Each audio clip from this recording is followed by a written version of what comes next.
What is a modern matriarch?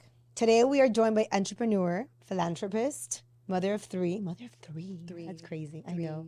And fellow podcaster Nikki Spoelstra, who shares her journey, lessons learned, and all the good and the bad that led her to becoming her, the ultimate modern matriarch.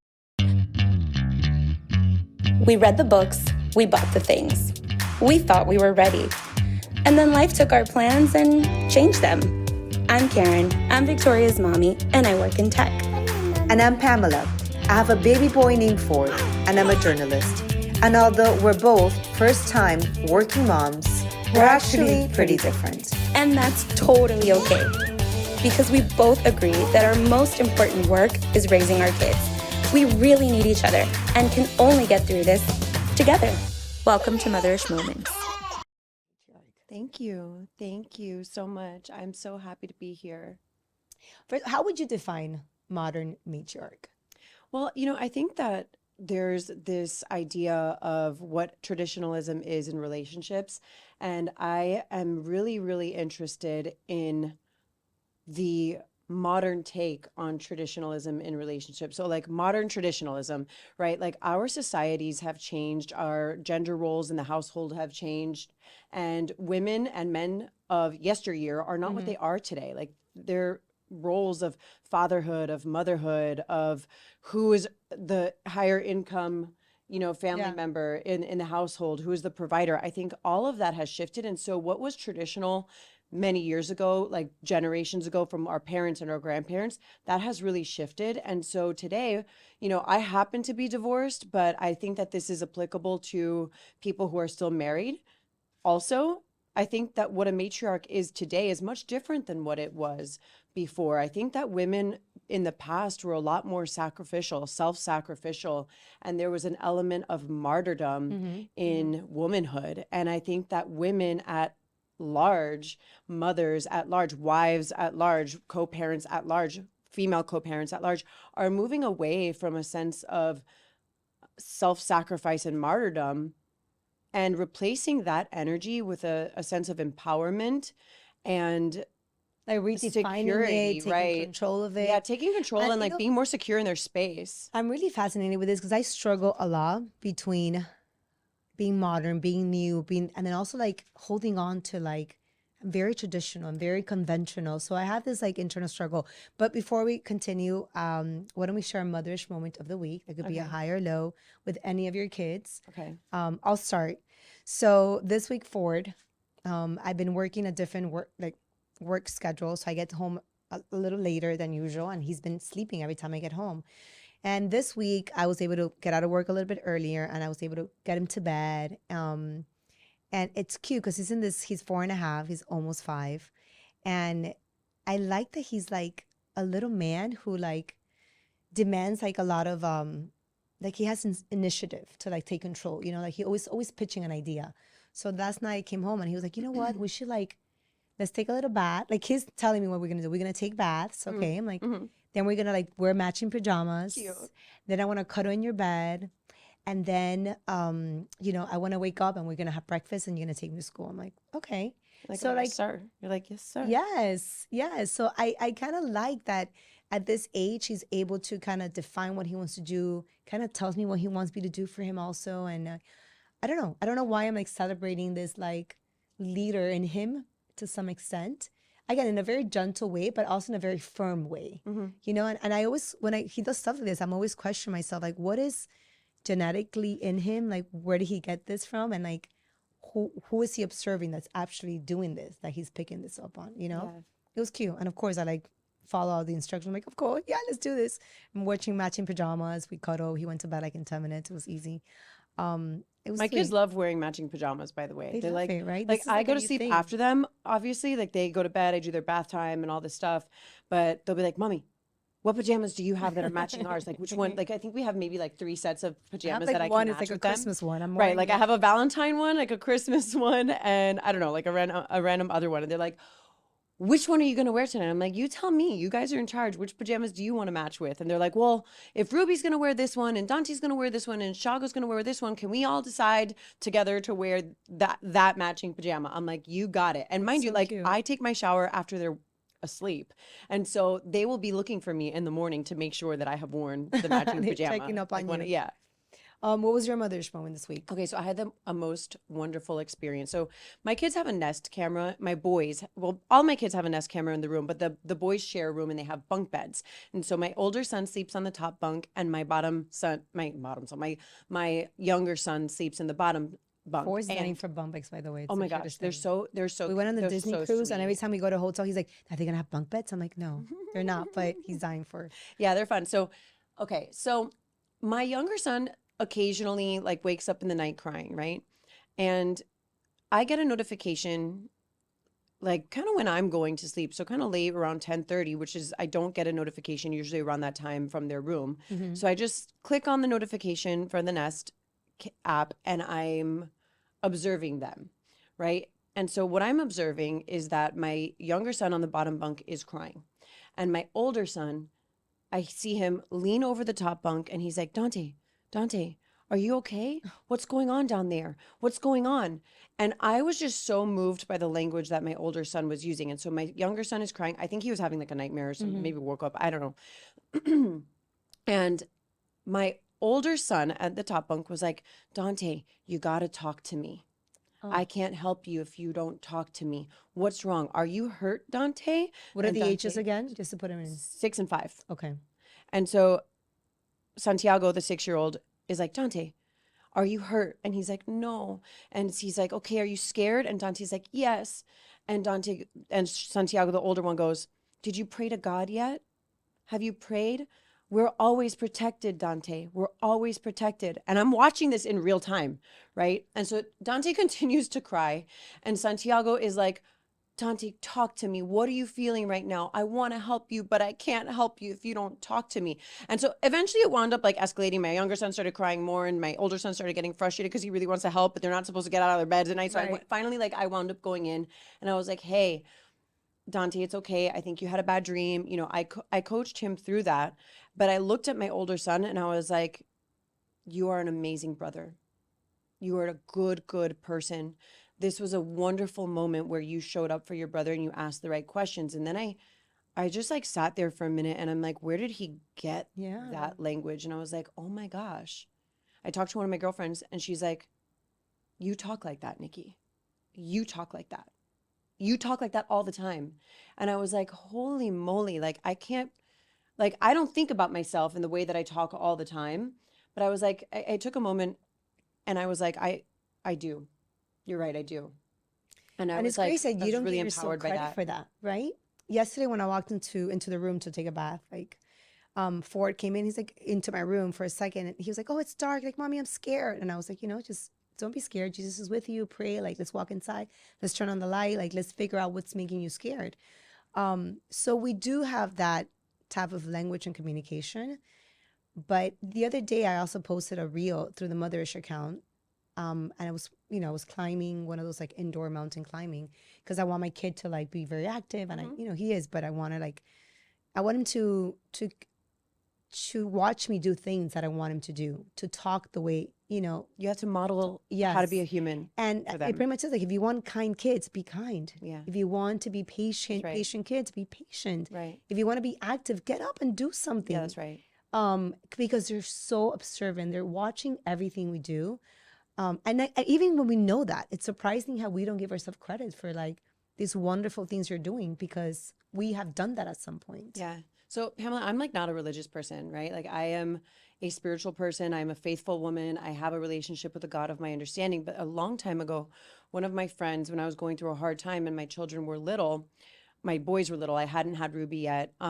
She gave me this book. It's like a Veggie Tales book. And it's called My Time with God for boys. And they have one that's My Time with God for girls. And it has a daily prayer affirmation verse from the Bible. Like also some of my children go to a Jewish school, right? We are a very spiritual household. We talk about faith in all forms and having a relationship with the God of our understanding. But my son picked up the book and he was like, "Mommy, what is this book?" And I had gotten the book when they were so little that like I would read it to them, but they're not like really understanding. Now my older son can read. He's in first grade. He can read, right? So he started taking an interest in the in the book, the Veggie Tales book, my time with God for boys, and every night before he goes to bed now, he like reads the passage. He's like, day one is this passage, and maybe it's about helping others. And it's wild because I got an email from my son's Spanish teacher, and she was like, I just wanted to let you guys know that Santiago was helping the other students in Spanish class when they didn't understand something.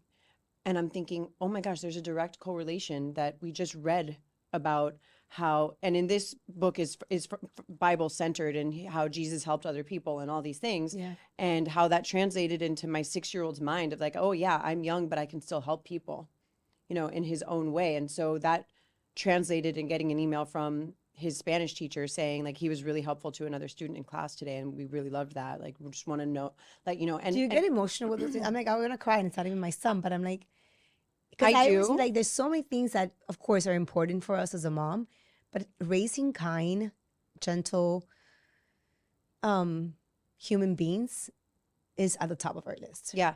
I mean, I think that children are looking to us as their parents and other safe adults in their lives and modeling how to be human. Like, they came here as a spiritual being assigned to us for whatever reason they were assigned to us. And like, I always say this, Pamela, is that I don't know how ancient my kids' souls are. Like, they could be way more ancient than mine is. I have no idea. And so I don't parent from a place of superiority. I parent from a place of equality.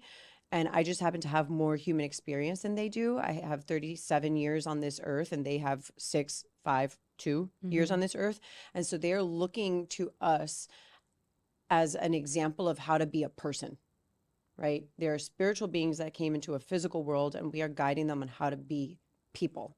And so I think it's really important. And it's also really important to me to show them my humanity. And part of that, where I think is different, and it kind of comes back to this whole modern matriarch concept, is that I think that the generations that came before us were not quick to apologize. I still can't get an apology out of my dad about things that happened when I was a kid. Yeah. There's just like a resilient, I mean, a resistance to doing that. And so one of the things that I try to model in my children is my humanity, and the fact that I make mistakes all the time. I get down on my knees and I look at my kids in the eyes and I say, I'm so sorry. Oh, me too. The way that All I the acted time. was not how I want to act. I don't want to yell. I don't want to raise my voice. I don't want to be frustrated, especially when it has usually some of my frustrations have nothing to do with you. I'm frustrated about my day, and I don't want to take it out on you. And I try to remind my children, hey, this is my first time being a mom to a 6-year-old. Like, I've never been a mom to a 6-year-old before. This is my first time, and I'm learning with you. And so I want to hold space and be empathetic to what you're going through. Are you able to look at me as a person? And I want to deify myself. I think that as children, we look at our parents and we deify them. They're God in our worlds, right? Like, they're all knowing. And I try to kind of deconstruct that for my children. And I do believe that that's part of what being a modern matriarch is having a lot of humility, and not the self-sacrificial humility that came with like, I will bow down and be this matriarch to my family, and I will not serve myself. I cannot serve my children if I am not taking care of myself. And so people think that, I think people ask me, especially when it comes to like my sobriety, like, okay, well, are your children the reason for your sobriety? I'm like, my sobriety comes first before everything else, because if I'm not sober, then my Right. kids are in trouble, then I'm in trouble. So for me, my sobriety comes first and foremost above literally everything else in my life. You mentioned divorce at the beginning. I'm divorced as well, and when I try to process the idea that I'm a modern matriarch, right?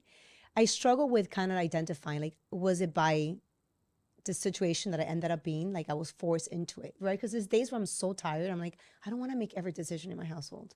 Like, I want a partner to help me with that. Yeah. Like, so there's a little resentment to the concept. I don't know if that makes sense, Yeah, right? it Like, does make sense. did I become this because of the situation where I ended up in, or have I embraced it finally? I'm like, you know what? Even if I would have been married, I probably would have been the decision maker, the problem solver. Because even when I was married, we didn't have children, but I was the person who took pride in getting things handled and taken care of. Obviously, I had support, and that, took a lot of the pressure off it and maybe made the process more enjoyable. But there is moments now where I'm with my son or in my house, and I'm dealing with stuff that I'm like, I don't want to be dealing with this, but I have to because I have no other choice.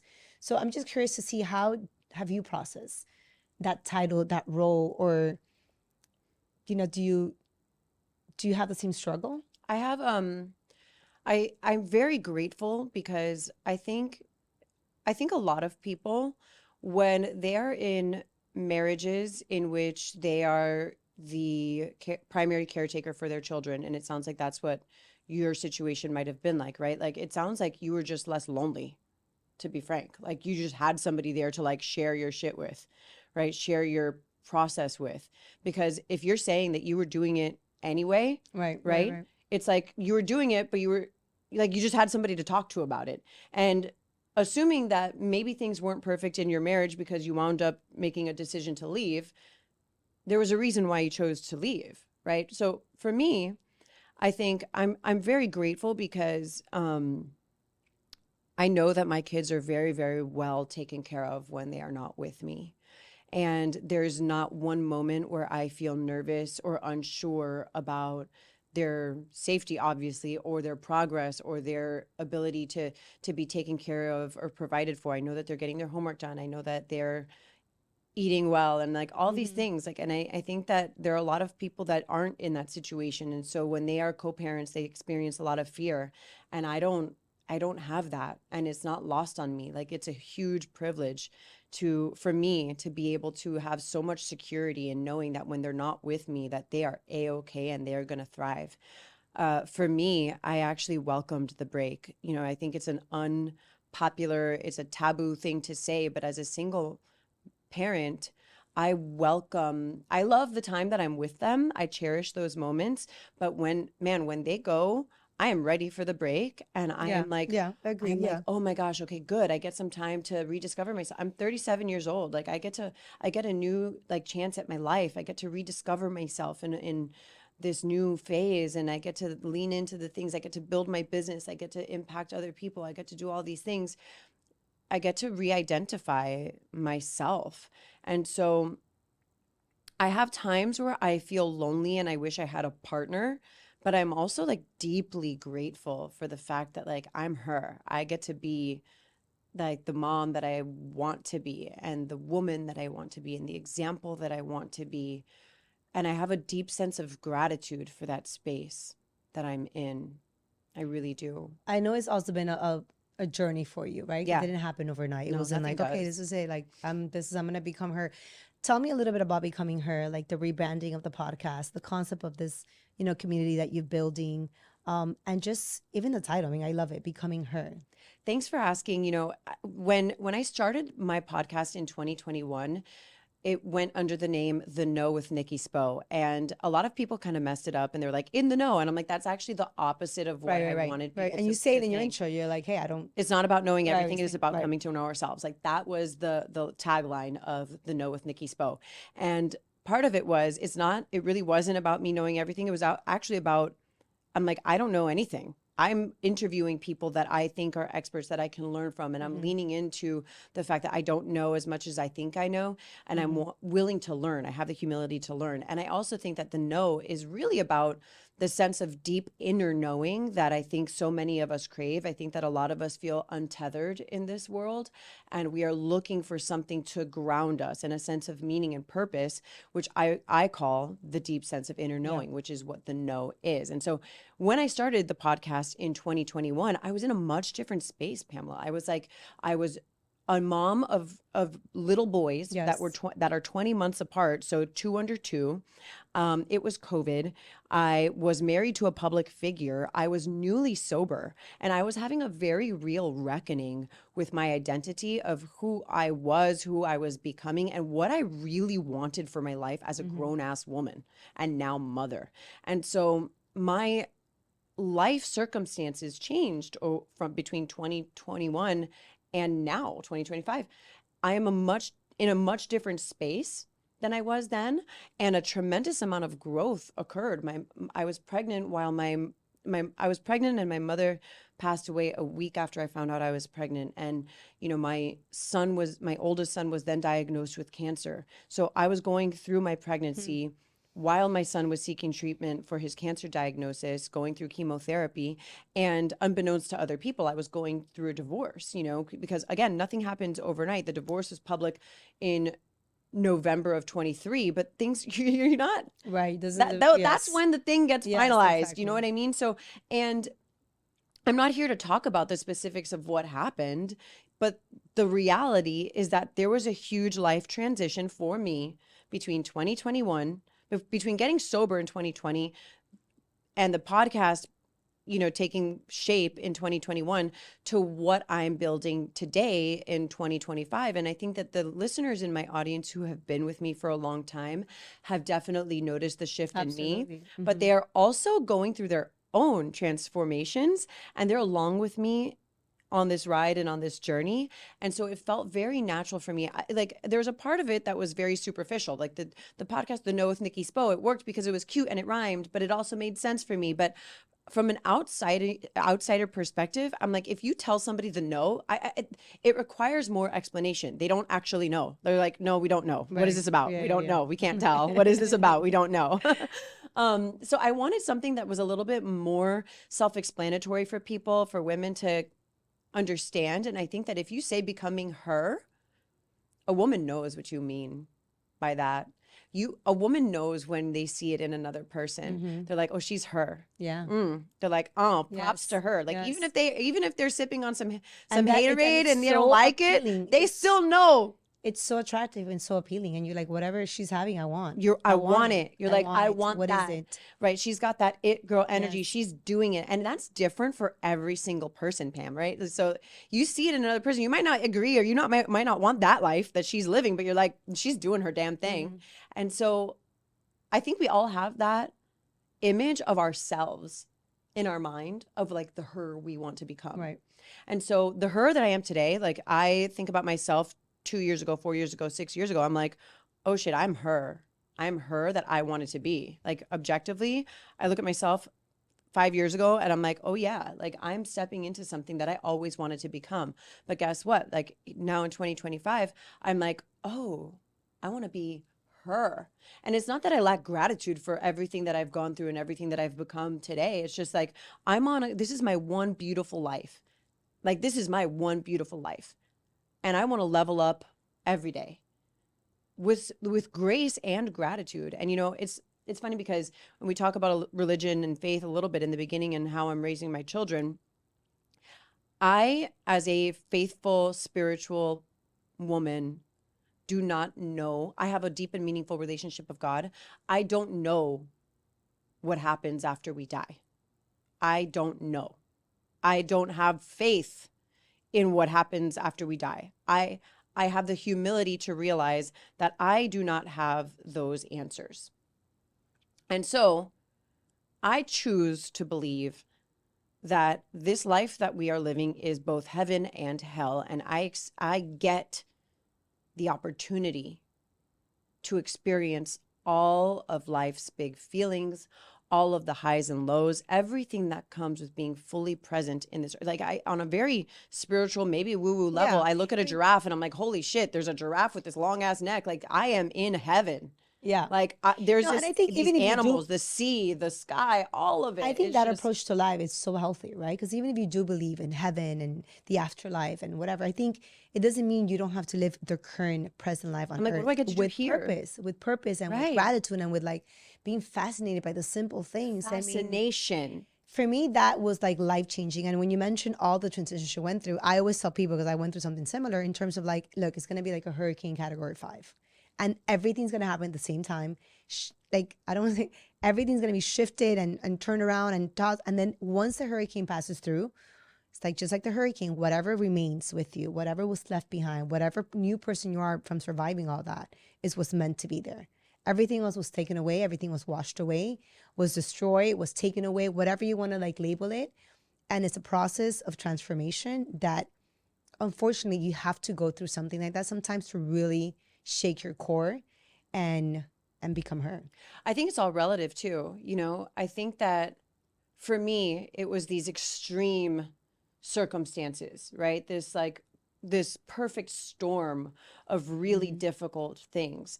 But I think that people are going through their own hurricanes in their own ways, and it's all relative to their own life experience. And so It's not like somebody needs to go get sober in order to have the transformation, or you don't need to go through a divorce publicly, and you don't need to go have a child who has cancer. Whatever you're going through is yours. It's your storm.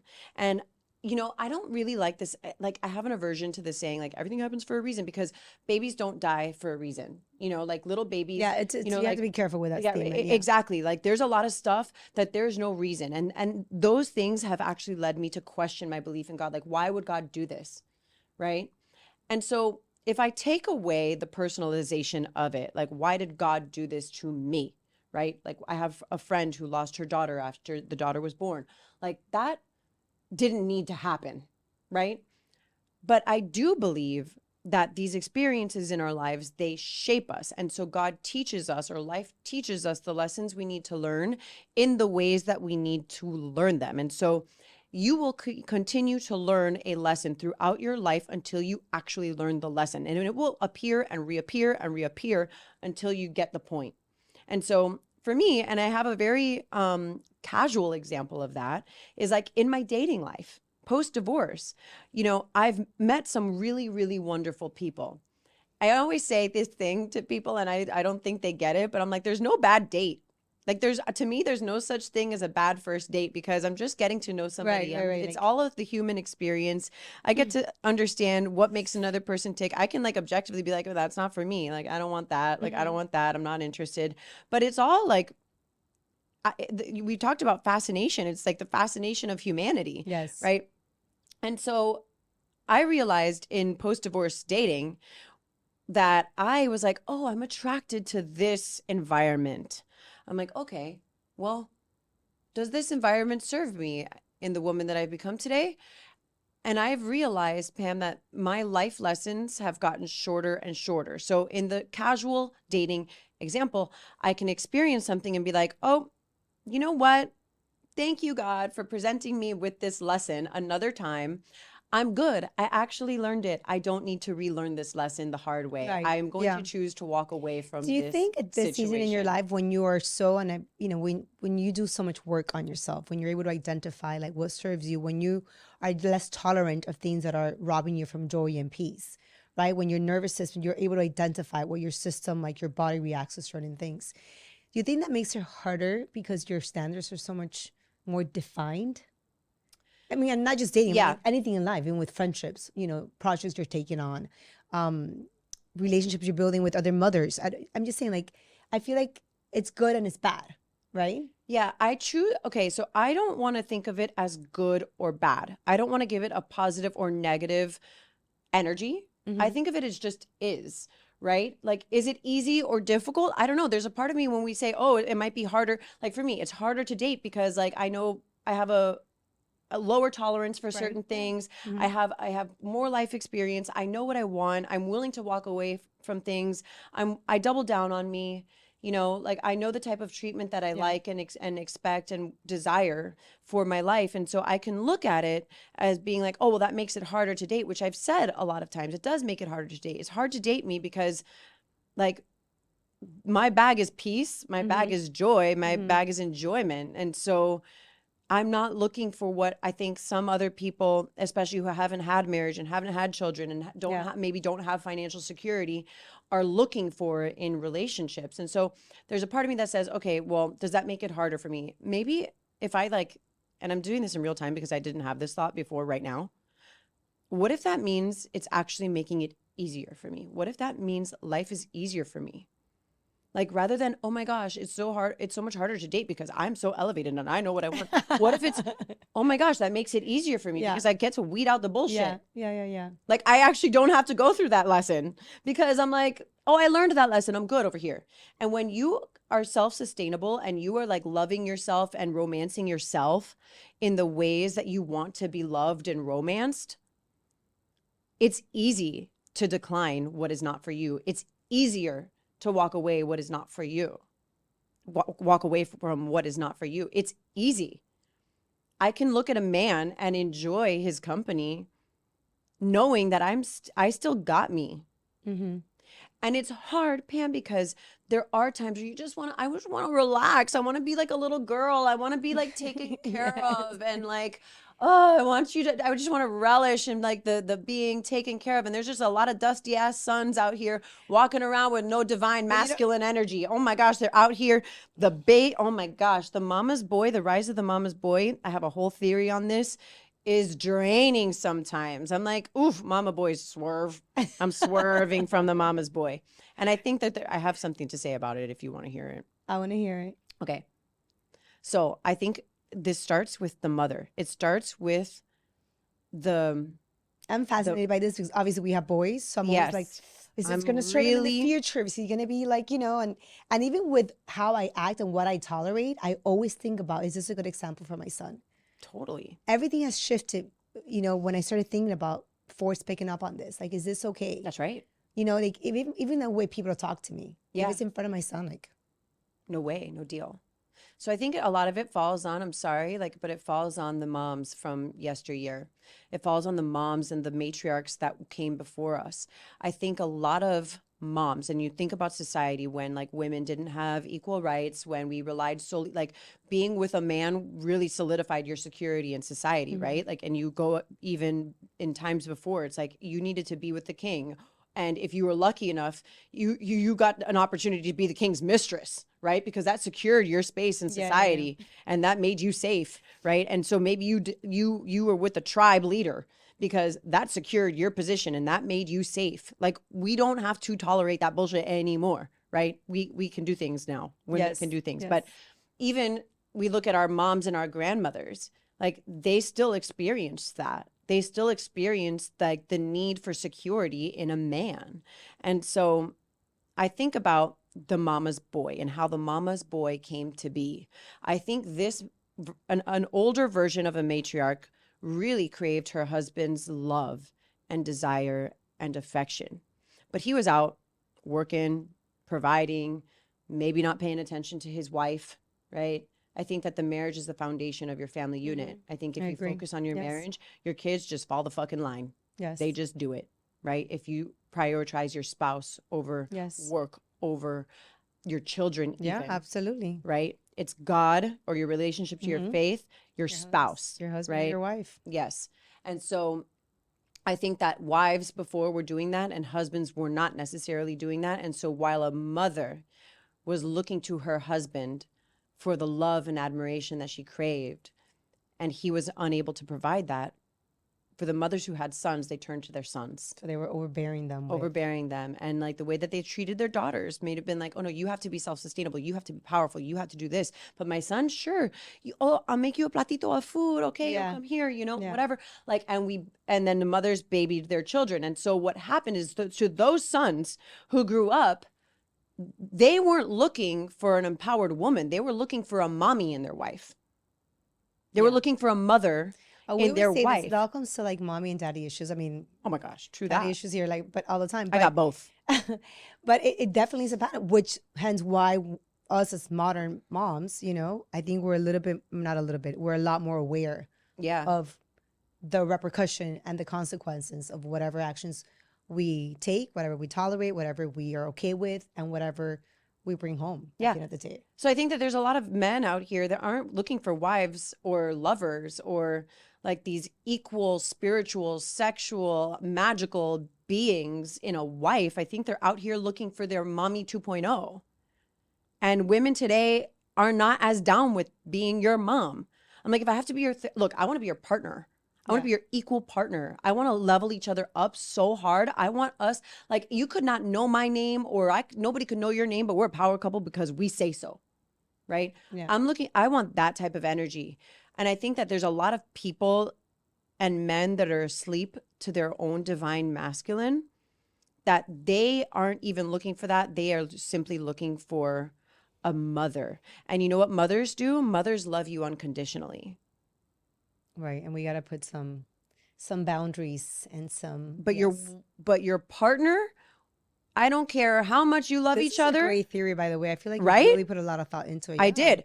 I agree. Your partner is conditional. You do not get to treat me a certain way and expect me to show the fuck up for you. Mm-hmm. And vice versa. I want to be held accountable. I don't get to treat you like shit and think that you're gonna still give me princess treatment, and all these girls Which, like by you the way, want a princess this is a treatment good with point. nothing, Like, I no want skin in the before game. we close, I really want to. That's a good point in terms of like, just because we're matriarchs and we're independent, and because we are, have learned to love ourselves and prioritize ourselves, doesn't mean that I'm not going to treat my partner as the king. Oh my gosh, King City. Like, You I'm know what I like, mean? Like, goddesses need there's always like gods. these like mixed messages and mixed like, I don't know, the definitions. So what I think a lot of people get confused. Like, one doesn't mean the other one, right? Like, you could be an independent, modern, like matriarch, and powerful in every way, but then also be able to treat someone with the same admiration and Oh my respect gosh. and love. It's my dream to treat somebody like a king. I'm like, oh my gosh, my partner who I choose in life, you are king. You are king. And That's I look why to you. for me, if I have to admire you, number one, I have to admire what you do, who you are as a person, the energy you bring. Like, admiration for me is like number one. I think admiration is really, really big, and I think it has a lot to do with the health of any relationship. But I also believe that women are the neck. I always say, I'll be such a good neck someday. The neck is women are the neck that turn the head. Like, the king is like, he's the leader of your household. What I have an aversion towards is a man who cannot be a good leader at home. Like, I want to look to you. I want to be led. Yes. I want to be led. But like, my influence is heavy. I am a visionary. Okay. I am the neck that turns the head. The head can't stand without me because I'm the neck. Like, and so it's this really important Synergy connection, like reliability. Like, I can't do this without you. I am not meant to do this without you. We are here together. The neck and head are connected. Right. And just because you're the head and you might wear the crown of king and whatever, like, I am the neck, I turn you. And that's not from a place of ego. And like, to say it, I mean, maybe that delivery sounded egotistical, and I want to be very, very clear that it is not, because I think that women today will submit to you as capable, as powerful, as independent as we are. I think a lot of women want to submit to their man. I think we want to submit, but like, how am I going to submit to you if you can't make a decision, bro? Yes. Like, sorry, sir. I cannot just submit to you if you're not divinely rooted. At the end of the day, I always say there's so many of our characteristics that are very animalistic, right? Yes. So in our biology, in our DNA of like the hunter, and someone like, we want someone to go and hunt and kind of provide in terms of like, and that whole game of like chasing and being taken care of, and like, all that it's in us, it's in our DNA to some extent. So anyway, Sue, we're running out of time, which I want to do like 2-part, 3-part. Let's like make this a thing. Like, we should do like a series. No, we should. Just to close it up, what would be the best advice for someone who's stepping into that role and saying, you know what, I'm accepting that I'm the head of this family, for in whatever that may look like, whether you're alone, whether you're married, and not being resentful against like having that responsibility over their shoulder. I think it's about looking at things as a privilege. Like, you get to be in this space. I think that gratitude, as cheesy as it sounds, like, is such a game changer. And I think that, like, first of all, I never thought in my life that I was going to get married. I didn't think in my life that I was going to have kids. I didn't really want to have kids. And I say that with a lot of sensitivity, because I know that there's a lot of people out there that want desperately to be parents, and they're having a hard time with it. But like, because of my own set of circumstances, I, for myself, was like, I don't think I should have children. Right. And I was blessed with the opportunity to become a mom. And I love being a mom today. Like, if you started by saying you have 3 kids, I'm like, I would never in my wildest dreams have thought that this girl is going to have 3 kids. Not ever. Not ever. 3 kids but is here like I the real am. deal. 3 kids is like, now we're talking. But okay. Here I am. And so, like, I think that gratitude goes a long way, and being like, I get to do this. Okay, so if I didn't think I was going to get married or have children, well, then I couldn't have thought that I was going to get divorced, because how could I get a divorce if I wasn't married, right? And you don't go into a marriage thinking you're going to get divorced, right? But I am so deeply humbled and grateful for all of the experiences in my life which allow me to be present in myself. And I always say that, like, if I can feel pain and suffering, then that means I'm not dead, right? Like, I would rather feel pain and suffering than feel numbness. And so when I experience hardship, I think that's a privilege. And I think that for people who are looking to step into a modern matriarch role of their definition, whatever they define that as, I think a lot of it has to do with humility and open-mindedness and grace towards yourself. I think that you have to be willing to shift and change your mind. Like, you reserve the right to change your mind and change your trajectory. Like, I also reserve the right to be wrong.